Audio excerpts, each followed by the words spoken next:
Hey guys, Ralph Havens here. And let's see, where is this? I gotta turn off the sound on the YouTube so it doesn't show up in two different spots. Hang on just a second.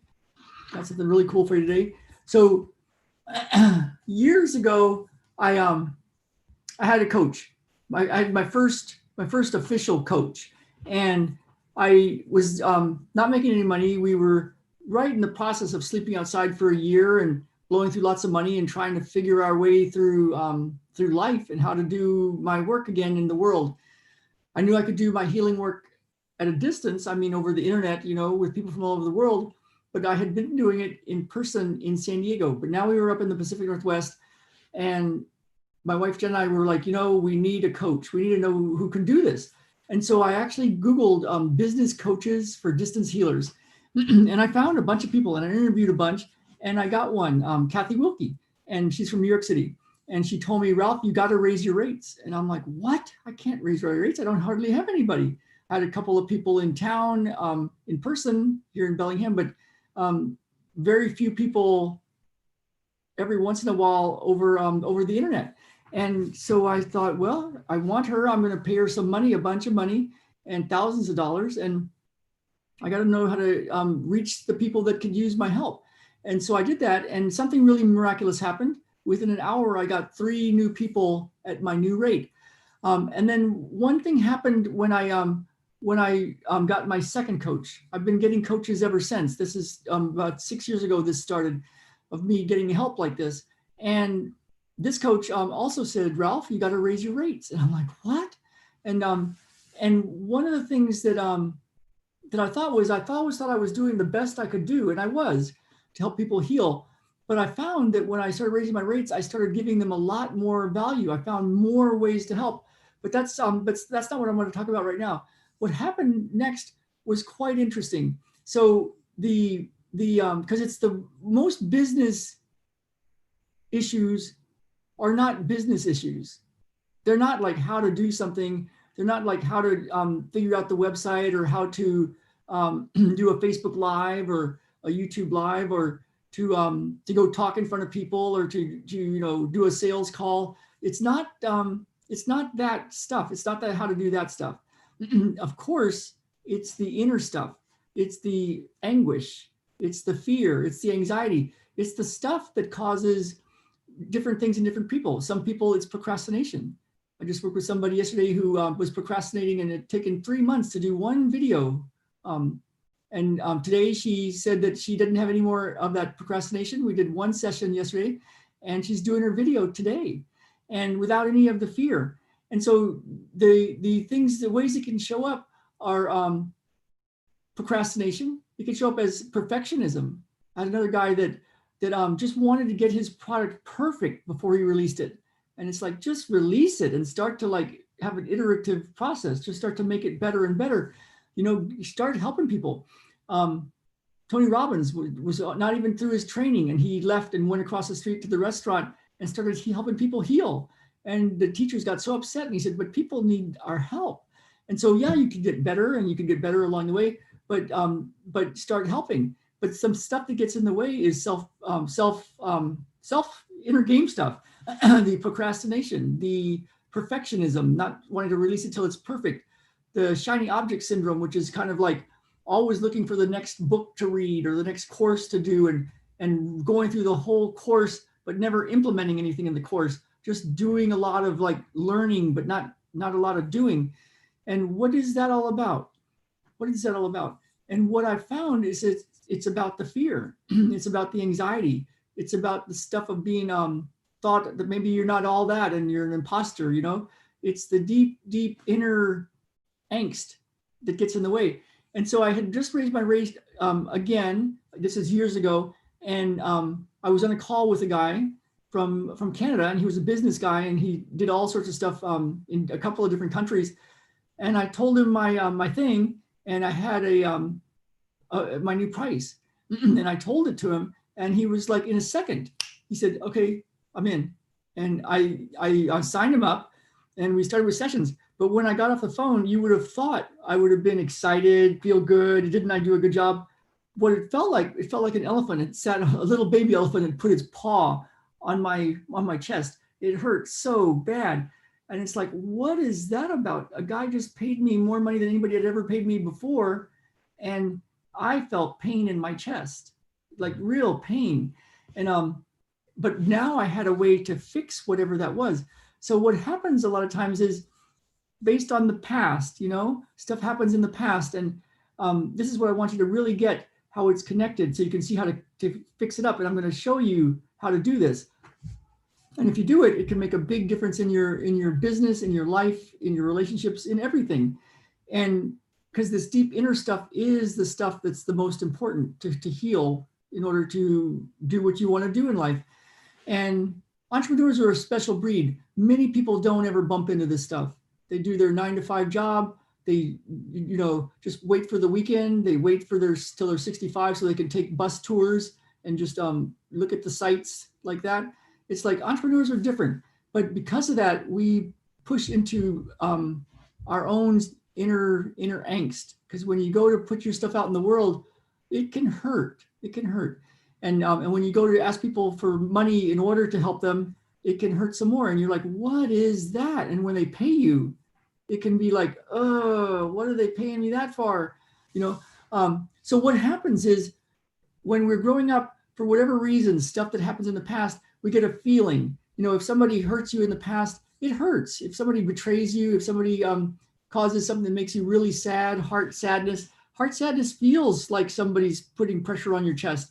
If somebody cheats on you, it can hurt. You can feel pain in your pelvis and your groin. And if your business partner cheats on you, or something happens in where somebody cheats on you as a kid, whatever, it can cause belly pain, real pain. And we're creatures that want to avoid pain. We want to avoid pain, and we want to seek pleasure. That's how we're made. But the problem with that is when you have something happen in your life, it's a physical pain that happens somewhere in your body. And what happens, because we don't want to feel it, is we use a lot of energy to hold it down. And then that energy is not available for healing. That's why people can get sick. So somebody that's dealing with a lot of anger, like Steve Jobs, a great man that did a lot of great stuff, but he had a lot of anger. And if you heard about his dad and how he went to visit his dad, and his dad didn't know it was him, because I guess there was he had left him a long time ago. He never even told him that he was his son. And he kind of felt good about it in a weird, revengeful kind of way, but he had a lot of anger. And there's no mistake that it'd be turned into liver cancer. So because the liver processes anger. It also is the good side of the liver is path and purpose, to be on your path, to be on your purpose. But what happens when you have a lot of anger or a lot of fear or a lot of some sort of pain like that? It's a physical pain. And we hold a lot of energy to hold that pain down so that we don't feel it. And then the energy is not available for healing. What also happens is a bunch of thoughts pop up instantly around that. So all those thoughts that keep talking in your brain, like if you were broadcasting your thoughts, it would be like a crazy person walking down the street, right? All the self-loathing and all the negative comments and all this complaining and criticizing and blaming and all these thoughts of why you can't do this and all these thoughts. And so all these thoughts pop up when you're protecting this pain. And then beliefs pop up around that, like, this is how the world is. This is how people treat me. Everybody always cheats on me. Everybody betrays me. I can't get things done. Every time I do this, it's like Murphy's Law. And so this happens like that. And then what happens is it's really is like it's broadcast. And they think it's broadcast from a part of your brain back here called the reticular activating system in your brainstem. And it broadcasts an energetic signal out to the world. And what happens is other people, circumstances, events show up to confirm your thoughts and beliefs. So now you got more reasons to have thoughts and beliefs of why things aren't working, what's up with, why it's hard to charge people money, why it's hard to get a project done, why you keep just studying but not doing, those kind of things. And it just becomes a big cycle. And some people think, well, when I'm angry, I just let it out and I just yell and I complain and they think that's healing. But it's not. It's just keeping the whole situation charged up. It's like you're charging a battery with more anger. and just crying about it and talking to your girlfriends or your buddies about how the world sucks and you think you're letting it out. No, you're just like you're charging up that whole system, and then the world shows you more of that. So, there's that Think and Grow Rich book, but how do you change your thoughts? How do you change your beliefs? You can't really change your thoughts and beliefs in a lasting way, because it's just a symptom of this protection of you from your pain. Your body's trying to protect you. So here's what to do. Here's what to do. What you can do is, once you've got this activated, once you've been thinking certain things, once there's something that's bugging you, procrastination, some sort of self-loathing, beating yourself up, imposter syndrome, perfectionism, just studying and studying and studying, but not ever doing, those kind of things show up. What you can do is let go of your thoughts for a moment. And here's the key words: what's happening in your body? And just go in and notice where that pain is. Now, it might be easy to call that pain anxiety or fear, but you can go a little deeper and go, and what does it actually feel like? Because that feeling, let me give you an example. If somebody is on a roller coaster and they love roller coasters and it's super, super exciting, and their hands are sweating and their heart's racing and their stomach goes in, their heart drops into their stomach or whatever that happens, that like all those physical responses, and they are excited and they're having a great time on a perfect day. Now somebody else is on a freeway and it's slick, icy, and they're spinning out of control towards a guardrail. That person could have the same, hands are sweating, heart's racing, hearts drop down into the stomach, or stomach into the heart, whichever way that goes. And they're having the same response, the same physical feeling, but what they're labeling it is as pure terror. So a difference between a horror movie and enjoying it and a horror life, and it's just like it's actual terror. So what you can do when you have these thoughts and these beliefs and these things that are causing such pain, to like, you just don't want to get your project done or don't want to do stuff, if you could go inside and just be still and notice what you notice the physical feeling, and just sit with it. Just sit with it. Kind of like you're pulling a lawn chair up to it and just going to hang out and just notice it and not even try to change it. And just sit with it and just notice what it's doing. And who knows what it's going to do next? It could go away. It could get worse. It could get go stronger. It could change. It could move. We don't know what it's going to do.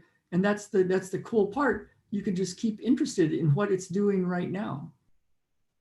And if you're doing a little bit of that right now, which I can tell some of you are, and I can tell even into the future, there's a little magic that happens with these sessions and these videos.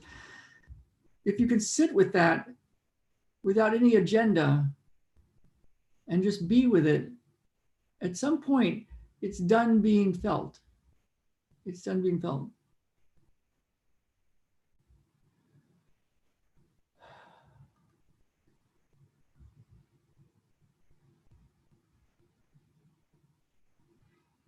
So if you're watching this now, there's an energetic component to this right now. And by that, I mean, there's a healing session happening for you simply from watching this. So you can be different simply from watching this video from the chair you're in right now. And how would you know? You might walk around and see if you feel different. If your walking is different, if your neck moves different, if your back moves different. And you might be like, come on, how did that couldn't have been from that? But if you were to really watch this video again and test your range of motion and your walking and how you feel, and then afterwards test it again, you might notice what you notice and notice what's different. And as you go inside and just stay with what's happening in your body, there will come a time, sometimes very fast, sometimes over the course of a few minutes, sometimes over an hour, sometimes over 2 or 3 days of doing it a few hours a day, sitting with whatever that pain is or whatever that sensation is, not even calling it pain, sitting with that feeling and letting it do what it does until it's done doing what it's doing. Something happens. Something happens. And then when you go to think about your business or your work or what you were putting off or what you were avoiding, or the pain of charging somebody money or whatever that is, when you think of it again, it won't have the charge. It'll be like, huh, I don't feel any angst over that.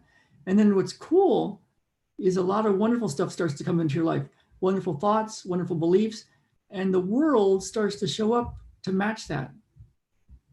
Now, this is a very, very ancient meditation. I had one person tell me it's the most ancient meditation, the one that Buddha used.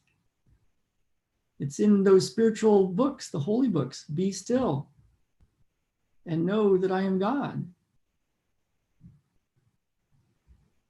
So notice what you notice. Let me know what you notice. And if you want my help, if you want to clear this stuff out once and for all, without having to try to just change your thoughts and your beliefs and what happened in your past is causing your programming and it's just the way it is, and stop this Murphy's Law thing and procrastination and perfectionism and shiny object syndrome and imposter syndrome and, the stuff that really is the stuff that's in the way of success, business success, for one, then let me know. And there's a full 11-minute training session that I did for you. You can have it. You can go check it out. It's got my number one way to clear this. And it's at ralphhavens.com/crush imposter syndrome. ralphhavens.com/crush imposter syndrome. Go check it out and send me a message. Let me know how it's going and what you noticed with this session. And if you found this helpful, if this did something for you, if this was helpful for you, if this was good, then please share it with other people, because people could really use our help. People could really use our help. So let's heal yourself and heal the world. All right, you guys, see you tomorrow.